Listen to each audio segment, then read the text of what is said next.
நேத்து நாங்க ரொம்ப தூரம் டிராவல் பண்ணி இன்னொரு கவுண்டிக்கு நாங்க போயிட்டு வந்தோம். அதனால பார்த்தீங்கன்னா, சாட்டர்டே டிராவல் பண்ணதுனால சண்டே ஃபுல்லாவே ரொம்ப டயர்டா இருந்தது. அதுவும் மோட்டார் வேல 200 கிலோமீட்டர் வந்துட்டு டிரைவ் பண்ணிட்டு போனோம். நான் ஃபர்ஸ்ட்டு கார ஸ்டார்ட் பண்ணும்போது நான் ஓட்டுறேன்னு உட்காந்துட்டேன். அப்புறம் என்னோட ஹஸ்பண்ட் சிரிச்சுட்டு, "இறங்கும்மா உனக்கு இதெல்லாம் ஓட்ட தெரியாதுன்னு" சொல்லி கலாய்ச்சு விட்டுட்டாங்க என்னைய.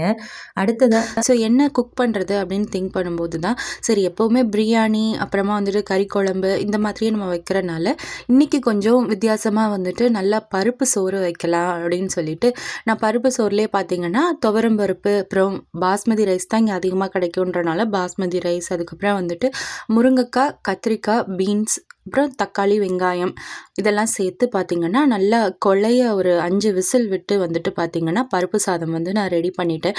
சாம்பார் சாதம்னு சொல்லலாம், பருப்பு சாதம்னு சொல்லலாம்.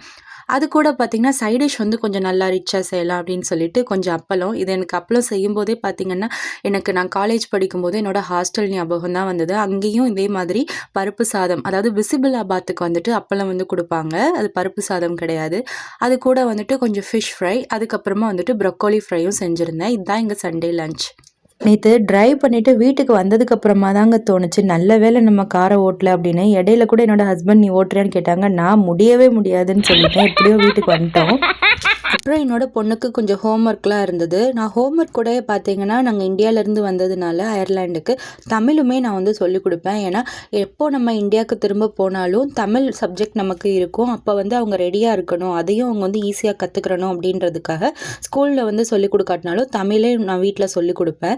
ஸோ தமிழ், இங்கிலீஷ் ரீடிங்லாம் வந்துட்டு பாப்பாவுக்கு சொல்லிக் குடுத்துட்டு, அப்படியே சண்டே வந்து எங்களுக்கு போச்சு. ஸோ நீங்களும் இதே போல வந்துட்டு சண்டே வந்து கொஞ்சம் பிஸியா இருந்தீங்க, டயர்டா இருந்தது அப்படின்னா, என்ன லஞ்ச் வந்து நீங்க குக் பண்ணுவீங்க?